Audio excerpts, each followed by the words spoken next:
Hi, I'm Alex with Eijkelkamp, and today I'm actually standing in our headquarters at Eijkelkamp in Giesbeck, the Netherlands. We're actually in the academy where we have all of our equipment set up, and today we're going to talk about actually soil moisture retention curves. When I say soil moisture retention curves, this is what I mean. A lot of the time you'll call it PF, and they're very important because we care about the way soil will hold on to moisture, right? We want to grow crops and we want to irrigate as little as possible.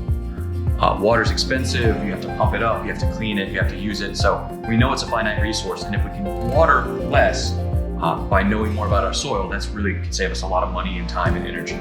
So when looking at this PF curves, you can see here on the y-axis, this is that PF number. This is in bars or atmospheres, and it's a log scale. And then on the x-axis, this is actually the volume percent of water. Really what we're measuring is the actual suction capacity of that soil, the ability of that soil to hold on to water. The more water that is available, the less that it wants to hold on to it. When we're looking at it, we see here at a value of 2, this is what's considered the field capacity. So if you have a sponge where you have it all the way wet, it's as wet as that sponge can be, and water is just starting to drip off, that's the field capacity of the sponge.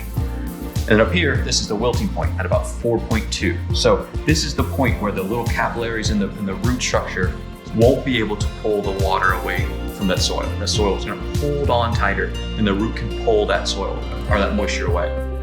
Typically about 4.2. It can vary a little bit for plants, but 4.2 is a pretty good measure. But that means in the middle here, that this is the available moisture for your plants to uptake. It's this between here. So each of these different soil types holds on to water differently. You can see here clay is going to be at a much higher moisture at that wilting point and will hold on to it up to about, let's say, 45 or so before you start to see it go away.